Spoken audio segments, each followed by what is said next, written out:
Hello and a very warm welcome to all of you. This is Amin Farouk and you are watching Time Out with Osama. Today I am going to give a book summary or book review of Simon Sinek's self-help book Start With Why.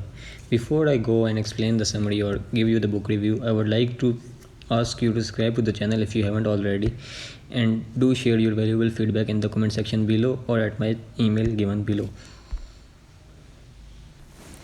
So, Start With Why by Simon Sinek. Simon Sinek is a British-born American author who has written about 5 self-help books, including this one and The Infinite Game. So, why should we start with why? Simon starts the book with an interesting question and also the very important idea or question that why finding your why is so important, or why you should always start with why.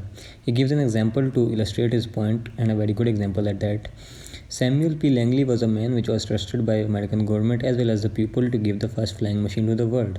He had powerful friends like Andrew Carnegie, Alexander Graham Bell. He was also given $50,000 in grant by the government to form the first flying machine.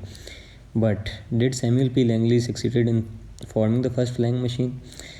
As you have guessed by now, no. It was the Wright brothers who came up with the flying machine.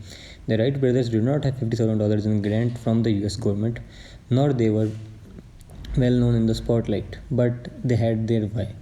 They were inspired and they were able to inspire the people around them, and that's why it was the why that helped the Wright brothers, or that was the pinnacle for Wright brothers to form the flying machine, and it was the why that Samuel P. Langley was missing and he didn't succeed.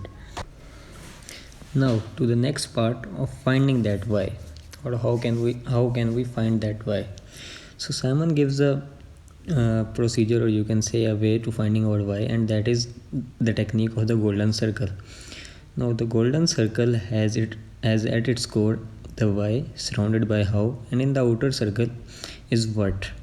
Now why falls in the feelings or the limbic center of the brain, because why cannot be expressed in words. It's like a feeling or emotion. The how and what fall in the actionable or communicatable center of the brain. So this is a clear difference that we should know between your why and how and what. I will repeat it again, that the why falls in the feeling center, and feelings are in the limbic system. As we know biologically, feelings are in your limbic brain or in the limbic system, whereas the action is in the neurocortex of the brain, and in the action category falls the how and what. So your why is the thing which motivates you. Your why is the thing which helps you wake up at 4 o'clock in the morning. Your why is the thing which helps you to go in, day out, and do your best. Your why is the thing that challenges you. As Friedrich Nietzsche says, if you have a why to live, or a person who has a why to live for can bear almost anyhow. So your why is that pinnacle, or that your why is that core which around which everything falls, or around which everything is built. So it's that basic reason, or it's that basic function of why you start any company or any work, and that's why finding that why is important. And now don't get me wrong, I don't mean to say that how or what does not matter and only why matters. No, as it is known that you cannot make an idea, you cannot be successful from an idea unless you act upon it. So action is important along with the feelings and along with the passion. Nobody has achieved anything by passion alone, and nobody has achieved anything without passion. So both the things go hand in hand, and that's why is at its core of the circle, but the circle also contains how and what. So both these things are important. Action without words is nothing, and words without action are just a good speech. So but a good speech to hear for the ears, but not a good thing to show for the world.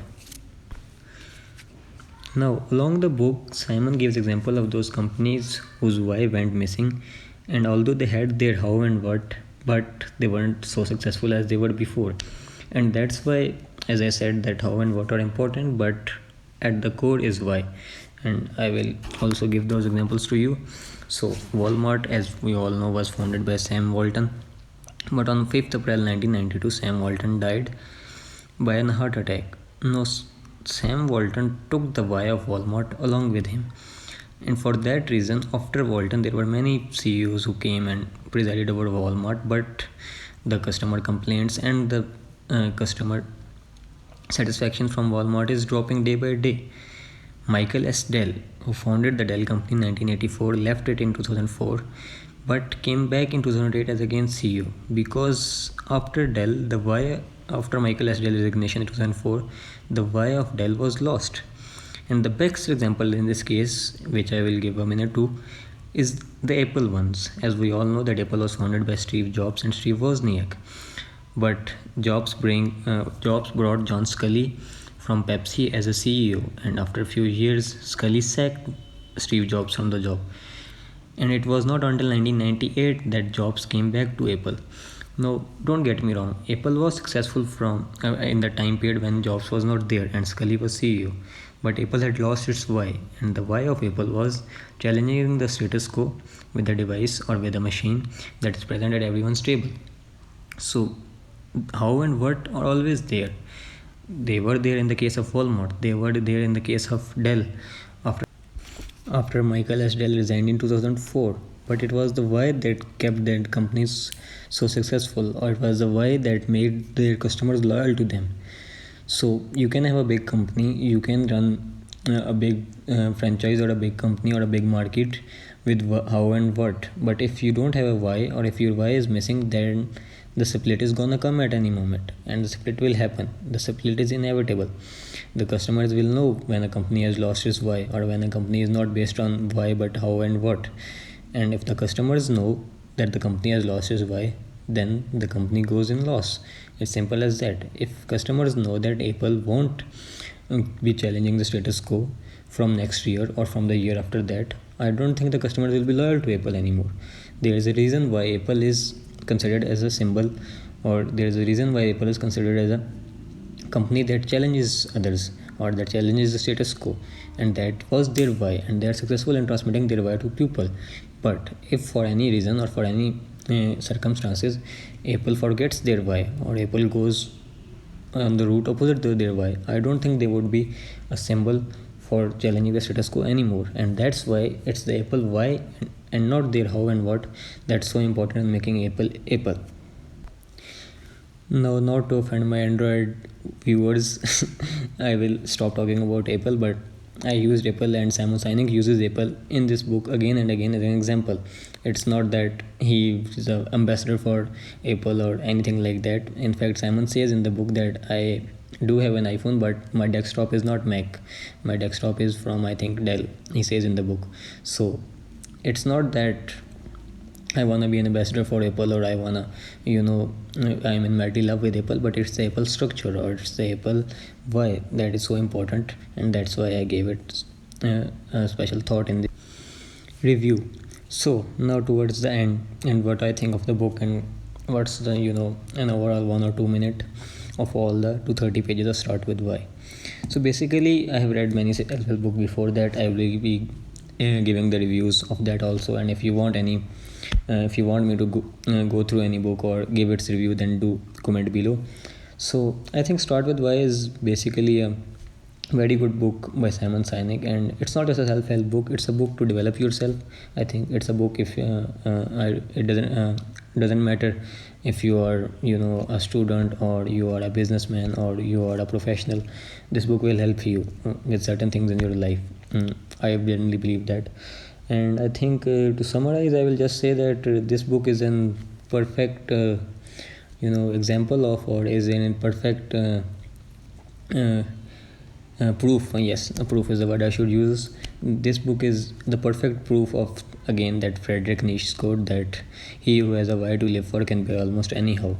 And certainly after reading a lot of self-help books, and after reading Simon Sinek, also after reading Friedrich Nietzsche, and after reading Viktor Frankl's Man's Search for Meaning, which by the way is again a very good book, and I think you should go through that, I have come to this point that more than how and what, it's the why which matters, and it's the why which we should pay the most attention to, whether starting a business, whether going on a job, whether in your individual life also. It's not that only if you want to start a business or if you want to create a company, then your why is important. Your why is basically a way of you living your life. I think I will summarize it with this point, that your why is basically why you live the life, and that's why finding your why of living the life is so important. So in the end, again, if you have not subscribed to the channel, please do subscribe it. And if you have any feedback, or if you want me to give a book review or book summary of any another book, or if you want anything else from me, please give me the feedback in the comment section below. Share this video, and also you can hit me up at osamamin404@gmail.com, which is given in the link below.